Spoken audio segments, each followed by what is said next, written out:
अस्सलाम वालेकुम जी, तुसी देख रहे हो इफ्तिखार अली टीवी ते मैं सर तुहाडा मेज़बान मुहम्मद इफ्तिखार। जिस तरह मेरे भाई जानते हैं सर, मैं भरावां वास्ते सर किसी ना किसी सर जानवर दी लैते आना सर वीडियो। अज सर मैं एक साहिवाल दी जनाब गां दी लैते आंदी वीडियो। मैं उम्मीद रखा ते सर मेरी वीडियो सर तुहानू आवे दी पसंद। तो यह जनाब गां जानवर है तुहाडियां जनाब नज़रां दे सामने है। और बाकी इनकी लोकेशन सिंघां दी नहीं अच्छी, सारे तो पहले इनकी यही लोकेशन दिखाने। और बाकी माशाल्लाह गां साहिवाल दी गां जनाब चंगी माशाल्लाह बाडी लई हुई है और बिल्कुल निपला रंगे सोहने जनाब थन लै हुए ने। वो जनाब है ने तुहाडी नज़रां दे सामने। मैं जरा इन्हां दे घरों कढा के जानवर लियांदा बाहर और इनकी वजह नाल जनाब जानवर थोड़ा जगह पिछे भज्जे माड़ा जन अगों रुकें। बाकी जनाब जो भी गां का हिसाब किताब है वो जनाब है तुहाडियां नज़रां दे सामने।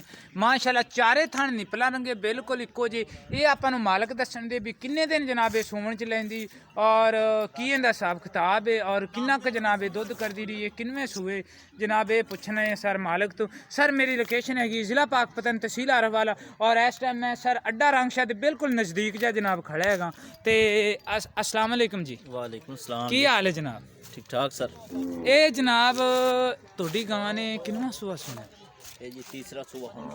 तीसरा सूआ इन्हें जनाब हुण सुना जी।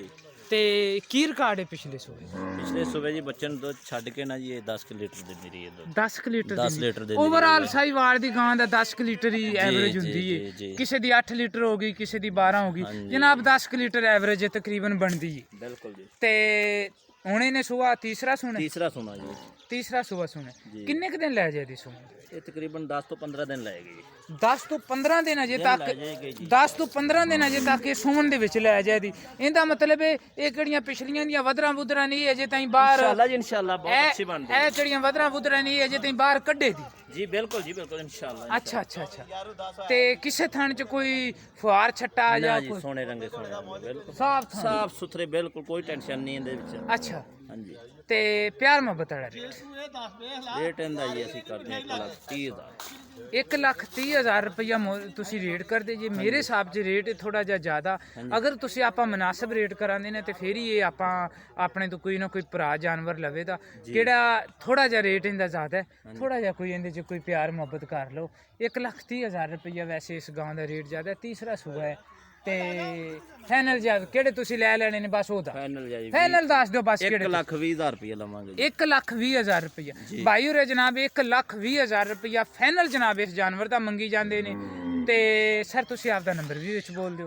0342 2268 629 2268 629 जी सर। ਤੇ ਇਸ ਨੰਬਰ ਤੇ ਤੇਰੇ ਕੋਈ ਉਹ ਐਵੇਂ ਸਾਦਾ ਮੋਬਾਈਲ ਚੱਲਦਾ? ਨਹੀਂ ਜੀ ਅਸੀਂ ਸਾਦਾ ਮੋਬਾਈਲ। ਅੱਛਾ ਸਾਦੇ ਬੰਦੇ ਸਾਦਾ ਮੋਬਾਈਲ। ਮੋਬਾਈਲ। ਹਾਂਜੀ ਹਾਂਜੀ। सर 1,30,000 रुपया जनाब इस जानवर का रेट है और अजे ताईं तकरीबन कोई 10 दिनों के तकरीबन 10 दिन जनाब सूवन च लेंदे। हाँ सूवन दे विच लैंदी है। बच्चे तो कराए टीका ਨਹੀਂ ਜੀ ਟੀਕਾ ਰਖਾਇਆ। अच्छा टीका रखाया। तो सर ਤੁਸੀਂ ਮੇਰੇ ਨਾਲ ਵੀ ਰਾਬਤਾ ਕਰ ਸਕਦੇ ਜੇ 0318 065 83 91 इस नंबर ਤੇ जनाब मेरे WhatsApp चलदी और मेरे ईमो चलदी। मैं उम्मीद रखा तो सर मेरी ये अज वाली वीडियो सर ਤੁਹਾਨੂੰ आवे दी पसंद। सर ਤੁਹਾਨੂੰ पसंद आवे सर ਤੁਸੀਂ ਇਹਨੂੰ लाइक भी करना है, शेयर भी करना है और इफ्तिखार अली टीवी ਨੂੰ सर ਤੁਸੀਂ सब्सक्राइब भी करना है। इंशाल्लाह कोशिश करांगे किसी आने वाली वीडियो ਦੇ ਵਿੱਚ ਵੀ ਤੁਹਾਡੇ ਨਾਲ जनाब किसी अच्छे जानवर ਨਾਲ जनाब होवे मुलाकात। जानवर ਇਹਨਾਂ ਦਾ माशाल्लाह अच्छा प्यारा है। तो सर मिलांगे इंशाल्लाह अगली वीडियो। पाकिस्तान जिंदाबाद।